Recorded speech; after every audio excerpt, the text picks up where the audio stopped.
दुःख, आक्रोश आणि संतापाच्या बातम्या संपत नाहीयेत, कारण पुलवामातल्या हल्ल्याने एक खोल जखम आपल्या भारतीयांच्या मनावर केली। या सगळ्या बातम्या आपण पाहणार आहोत, पण त्यापूर्वी पाहूयात आजच्या 4 महत्त्वाच्या घडामोडी। पहिली आणि सर्वात महत्त्वाची बातमी आहे ती अर्थातच दिल्लीत होत असलेल्या सर्वपक्षीय बैठकीची। त्या बैठकीसाठी सकाळी 11 वाजताची वेळ नियोजित करण्यात आली होती, म्हणजेच कुठल्याही क्षणी आता या बैठकीला सुरुवात होईल। ही बैठक महत्त्वाची आहे कारण पाकिस्तानला आपण काय आणि कसा धडा शिकवणार यावर महत्त्वपूर्ण निर्णय या बैठकीमध्ये होऊ शकतोय। दुसरी बातमी आहे मुंबईच्या नालासोपाऱ्यामधून। पुलवामातील हल्ल्याचा संताप मुंबईच्या पश्चिम उपनगरामध्येही पाहायला मिळतोय।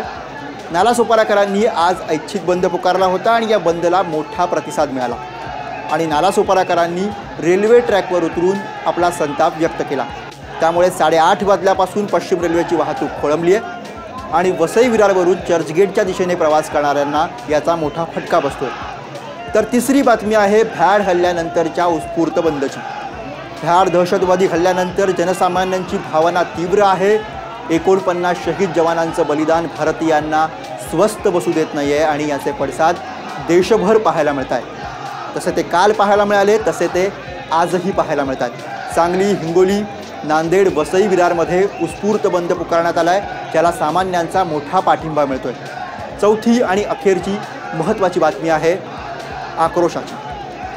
दुःख, संताप आणि आक्रोशाच्या बातम्या संपत नाहीयेत। देश बदलाच्या अग्नीमध्ये धुमसतोय। कुठे पाकिस्तानचा राष्ट्रध्वज जाळला जातोय, तर कुठे पुतळे जाळले जात आहेत। तर शहीदांच्या कुटुंबियांसह गावागावात शोकाकुल वातावरण निर्माण झालंय। वीर जवान अमर रहेच्या घोषणा अस्वस्थही करतायत आणि भारतीय म्हणून एकजूट होण्याचं बळही देतात।